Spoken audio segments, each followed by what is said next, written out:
भारत के इतिहास में ऐसी कई परंपराएं हैं जिन्हें जानकर आज भी हम सब हैरान रह जाते हैं। कुछ ऐसी प्रथाएं हैं जो आज भी भारतवर्ष में अपनाई जाती हैं, लेकिन इनमें से कुछ ऐसी भी रहस्यमय प्रथाएं हैं जिनके बारे में आप सब नहीं जानते होंगे। आज से कुछ साल पहले दक्षिण भारत के प्रख्यात लेखक हुए थे जिनका नाम था पेरुमल मुरुगन, और उन्होंने एक उपन्यास लिखा जो बेहद विवादों से घिर गया। उस उपन्यास का नाम था मधुरू भागन। हालांकि वे इस विवाद को लेकर काफी परेशान भी हो गए थे। जो लेखक थे पेरुमल मुरुगन, उन्हें काफी परेशान किया गया। लेकिन आखिर क्या था उस उपन्यास में जिसकी वजह से उन्हें इतना परेशान होना पड़ा? क्या लिख दिया था उन्होंने? इनका ये उपन्यास एक ऐसी प्रथा को दर्शाता था जिसकी वजह से विवाद उत्पन्न हुआ। इस उपन्यास में लेखक ने जिक्र किया था एक शहर का जिसका नाम था तिरुचेंगोडे, और इस शहर में बसा था एक मंदिर जिसका नाम इन्होंने दिया था अर्धनारीश्वर मंदिर। इस मंदिर में एक धार्मिक उत्सव मनाया जाता था जिसका संबंध नियोग से है, और इसी उपन्यास के कारण पेरुमल मुरुगन विवादों में फंसे हुए थे। इस उपन्यास में उन्होंने जो नायिका लिखी थी वो ये जानती थी कि उसका पति बच्चे पैदा नहीं कर सकता, इसलिए वो अपने पति की मर्जी के बगैर नियोग का सहारा लेती है ताकि वो अपनी संतान पैदा कर सके। और इस उपन्यास में इस नायिका को लेकर विवाद उत्पन्न हुआ कि कैसे कोई स्त्री बिना अपनी पति की मर्जी के नियोग का सहारा ले सकती है। इस प्रथा को लेकर कई लोगों ने अपनी अपनी राय दी। कुछ लोग इसे स्त्री की स्वतंत्रता के खिलाफ मान रहे थे, और वहीं कुछ लोग इस प्रथा को धर्म के विरुद्ध मान रहे थे। लेकिन हमारा यह वीडियो किसी के धर्म को ठेस पहुंचाना नहीं है, और ना ही हम किसी का दिल दुखाना चाहते हैं, बल्कि हम भारत की एक प्राचीन परंपरा से आप सबको अवगत कराना चाहते हैं जिसे नियोग प्रथा कहा जाता है। इस प्रथा के अनुसार अगर कोई स्त्री संतान पैदा नहीं कर सकती तो वह अपने वंश को आगे बढ़ाने के लिए अपने पति को दूसरी शादी के लिए प्रेरित कर सकती है, या यूं कहें दूसरी शादी के लिए वह अनुमति दे सकती थी। लेकिन आज के समय में ऐसा करना गैर कानूनी है, और इसके लिए कानून सजा भी दे सकता है। आज से कई साल पहले औरतों को सिर्फ भोग विलास की वस्तु माना जाता था, या संतान पैदा करने की मशीन। लेकिन वहीं इस प्रथा में अगर पुरुष नपुंसक होता और संतान पैदा करने में अक्षम होता तब उसकी पत्नी को दूसरी शादी करने की अनुमति नहीं थी। लेकिन वंश को आगे बढ़ाने के लिए और गर्भधारण करने के लिए दूसरे पुरुष के साथ शारीरिक संबंध बनाने की अनुमति जरूर थी, पर ऐसा सिर्फ और सिर्फ संतान की उत्पत्ति के लिए किया जाता था, और इसी को नियोग प्रथा कहा जाता था।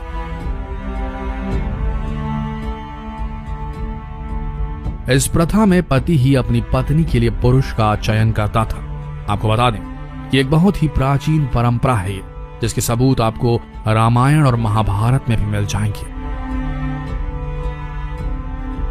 लेकिन वहीं आज के समय में भी देश के कुछ इलाकों में इस प्रथा को पारंपरिक ढंग से अपनाया जाता है। लोग आज भी इस प्रथा का इस्तेमाल करके संतान की प्राप्ति करते हैं। इस प्रथा को सबसे पहले मनुस्मृति में दर्शाया गया था, जिसके अनुसार जब पति की अकाल मृत्यु हो जाती है तब वह किसी उच्च कुल के पुरुष के साथ शारीरिक संबंध बना सकती है ताकि संतान की प्राप्ति हो। हालांकि इस प्रथा में पति की इच्छा सर्वमान्य होती थी। अगर पति चाहे तभी उसकी पत्नी दूसरे पुरुष के साथ संबंध बना सकती थी। वहीं अगर इस प्रथा को अपनाने के लिए सिर्फ स्त्री की इच्छा हो तो उसे स्वीकार नहीं किया जाता था। वहीं इस प्रथा के अनुसार अगर कोई पुरुष सिर्फ एक ही बच्चा पैदा कर पाता है और किसी कारणवश वह दूसरा बच्चा पैदा करने में अक्षम होता है तब भी नियोग की मदद से दूसरे बच्चे को जन्म दिया जा सकता था। हालांकि इस प्रथा से जन्मे बच्चे नाजायज कहलाते थे, लेकिन फिर भी उन्हें जायज करार दिया जाता था, क्योंकि उस बच्चे पर उस पुरुष का कोई अधिकार नहीं होता जिसे उसने जन्म दिया है, बल्कि उस बच्चे का पूरा अधिकार उसकी मां का होता था। इस प्रथा में महिला और पुरुष को कई शर्तों का पालन करना पड़ा, जैसे कि यह प्रथा सिर्फ और सिर्फ संतान की उत्पत्ति के लिए की जाती है, ना कि यौन आनंद के लिए। इसलिए संतान पैदा होने के बाद वह दूसरा पुरुष उस महिला से कोई भी संबंध नहीं रखता है। इस प्रथा को शुरू करने से पहले महिला और पुरुष के पूरे शरीर में घी लगा दिया जाता था। ऐसा इसलिए किया जाता था ताकि इन दोनों में वासना उत्पन्न ना हो सके। पौराणिक कथाओं के अनुसार ऐसा कहा जाता है कि महाभारत के बिना नियोग की कल्पना करना नामुमकिन है। महाभारत में जब विचित्र वीर्य की अकाल मृत्यु हो जाती है, तब उसकी दोनों पत्नियां अंबिका और अंबाला नियोग का सहारा लेकर संतान को जन्म देती हैं। इस परंपरा को निभाने के लिए वेदव्यास की नियुक्ति की जाती है। कहा जाता है कि धृतराष्ट्र और पांडु का जन्म नियोग प्रथा से ही हुआ था। इस तरह पांडु भी संतान पैदा करने में अक्षम थे। फिर उनकी पत्नी कुंती ने नियोग विधि से पांडवों को जन्म दिया। कहा जाता है कि इस विधि में जिन पुरुषों का इस्तेमाल किया गया था वे सभी देवता थे, और कुंती ने उन देवताओं का आह्वान करके पांडवों को जन्म दिया था।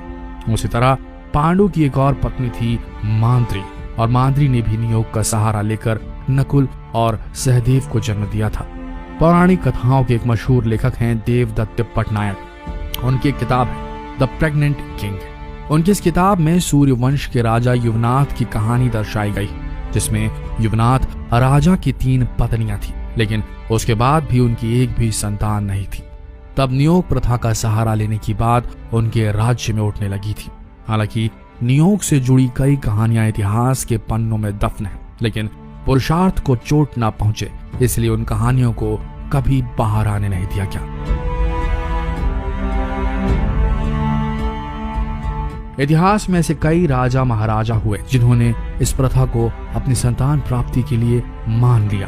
भारत में जब कोई पुरुष संतान पैदा नहीं कर पाता है, तब ये उसके लिए बड़ी अपमान की बात होती थी। इसलिए नियोग में जिस पुरुष का चुनाव किया जाता था वह विश्वास पात्र होना चाहिए था, ताकि ये राज बाहर ना सके, क्योंकि अगर ये राज बाहर आया तो इससे बड़ी बदनामी होती थी। इसलिए नियोग प्रथा में पुरुष का चुनाव करते समय बड़ी सावधानी बरती जाती थी। ऐसा नहीं है कि यह प्रथा सिर्फ इतिहास के पन्नों में ही दफन है, बल्कि इस प्रथा को लेकर कई फिल्में, कई कहानियां और कई उपन्यास लिखे गए। इसी तरह अमिताभ बच्चन की एक फिल्म आई थी एकलव्य।